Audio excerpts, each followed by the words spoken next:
A knife killed my sister out of thin air. Then it framed me for the murder. I knew my husband was behind this, but I couldn't explain it no matter what. Minutes later, the police arrested me. The police suspected I had mental problems. No one believed anything I explained. Then the police interrogated me, but I told them my husband killed my sister, and he was right beside me listening. After I said this, my friend James thought I really had mental problems. Then the hospital examined me, but they found out I was pregnant. I didn't want to have my husband's child, so I stabbed my wrist with a pen.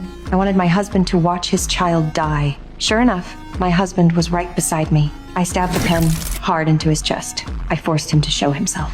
Then I kept stabbing his body. The guard heard the noise and came in. He thought I was having a mental breakdown. Then he turned and saw my husband. He was about to pull out his stun gun, but my husband pinned him to the wall and knocked him out. I took the chance to run out of the room, but I ran into backup guards coming to help.